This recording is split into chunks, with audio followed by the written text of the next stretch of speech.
nafsi itayaonja mauti, au kila chenye kupumua kitayaonja mauti. Sasa tunaanza neno kupumua. Kupumua manake ni kuvuta pumzi. Kwa hivyo madhali kitu kinavuta pumzi, basi hicho lazima kitaonja mauti. Sasa hapo ndo ukitaka roho utakavyoita. Yuko mtu akasema Mungu basi naye si nafsi, sababu kuna aya inasema yuhadhirukumullahu nafsahu, na Mwenyezi Mungu anakutahadharisheni nafsi yake. Sasa vipi naye atayaonja mauti? Kwa sababu nimesema kila nafsi itayaonja nini? Mauti. Jibu likaja, neno nafsi linapohusishwa na Mwenyezi Mungu linakusudia manake self au entity, kwamba dhati. Halikusudiwi nafsi kwa maana kinachopumua, lakini kwa sababu hakuna namna ya kufahamishana tukafahamu, ndio lugha inatumika kumwelezea Mungu kama nafsi. Lakini katika hali halisi Mungu si kitu kinachopumua, kwa sababu maisha yake hayategemei, uhai wake hautegemei kuwepo kitu chengine. Sisi watu wa nafsi tunategemea hewa, ukizibwa pumzi unakufa.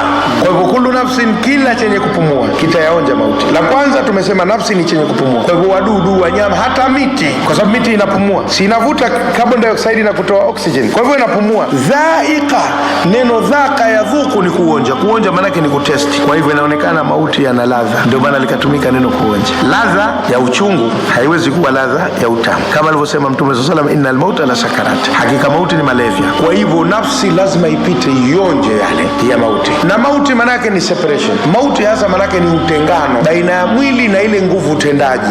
Kama gari yako ukifungua engine ukaiweka engine nje, lile linabaki kuwa ni body, umbo tu.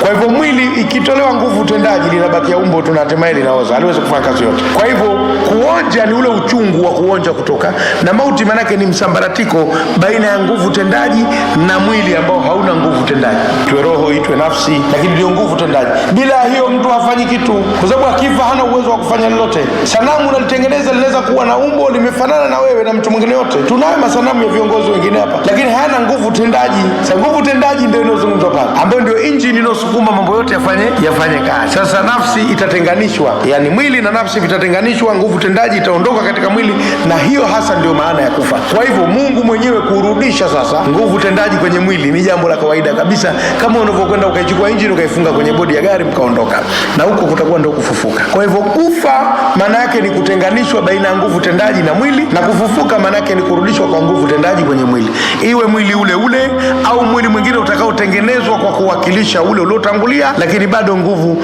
tendaji itakuja ifanye kazi ndani ya mwili. Kwa hivyo katika hapo tunapata kufa na kufufuka. Na kama sisi tunakubali kuwa Mjapani anayetengeneza gari anaweza kuiassemble yote alafu akaifunga tena, basi na Mungu akakutengeneza alafu akakuassemble wote alafu akakufunga tena. Hayo ni mambo yanawezekana, hayana utata wote wala hayana shaka ndani yake. Na huko ndio kufa na huko ndio kufufuka, kama alivyosema mmoja katika wanahekima wa zamani kabisa wa Makuraishi, akasema ayuhan nas i'lamu anna man asha mata wa man mata fata wa kullu ma huwa atin at. Enyi watu fahamuni kuwa aliyeishi atakufa na aliyekufa yako mambo kayakosa, na kila kinachoambiwa kitakuja, basi ufahamu kuwa kitakuja, upo au haupo, upo, lakini kuja kitakuja. Kwa hivyo yeye kwa hekima tu alifahamu hayo kwamba nafsi na mwili vinatenganishwa, na hayo ndo mauti, na kurudishwa pamoja tena ndio kufufuliwa kwenyewe. Na ndio maana pale waliposema wale wakasema aidha mitna wa kunna turaba dhalika raj'un ba'id, tutakapokufa tukisha kuwa mchanga, basi huko ni kurudishwa kwa mbali sana.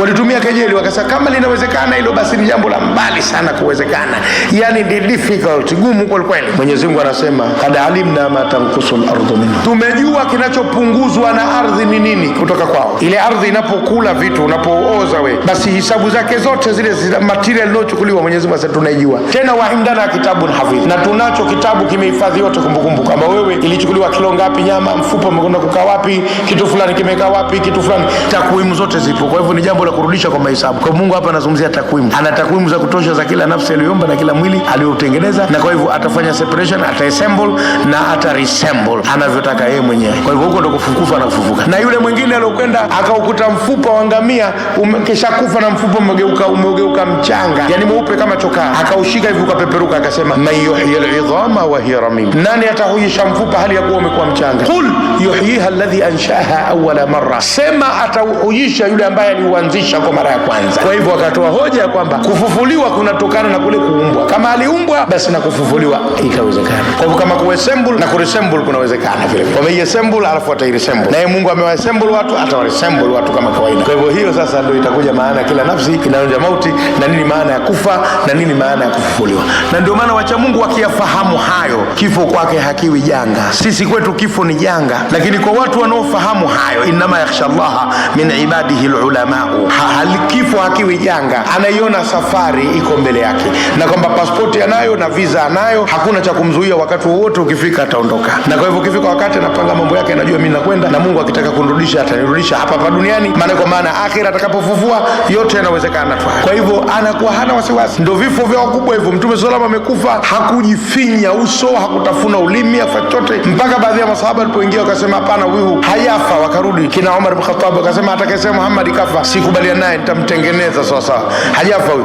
Alipoingia Abubakar akamtizama, akambusu kipaji, akasema tibta hayyan wa mayitan ya Rasulullah, umebaki vile vile mzuri kama ulivyokuwa hai na hapo ulipokufa. Akarudi akasema man kana ya'budu Muhammadan fa inna Muhammadan qad mata, kama kuna mtu anamwabudu Muhammad basi ajue Muhammad ameshakufa. Wa man kana ya'budu Allah fa inna Allah hayyun la yamut, lakini anayemwabudu Mungu afahamu kuwa Mungu kwa hai wala hafi. Akasema aya wa ma Muhammadun illa rasulun qad khalat min qabli rusulu afa imma taqutila anqalabtum ala aqabikum wa man yanqalib ala aqibaihi falan yadhurra Allah shay'a wa sayazillahu shakirin.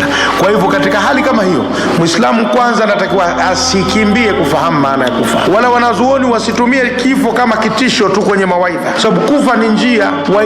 Wakieleze kifo kama njia, na kwamba kila mtu atapita, kama inavyosema hekima katika vitabu vingine kwamba watu wote wamekuja duniani kwa njia moja na wataondoka kwa njia moja. Kwa hivyo kama hivyo ndivyo, basi hayo ndio mauti, na kadiri unavyoyatafsiri mauti ndivyo unavyojenga imani zaidi, kuliko kuwa huna tafsiri yote ya mauti kichwani mwako.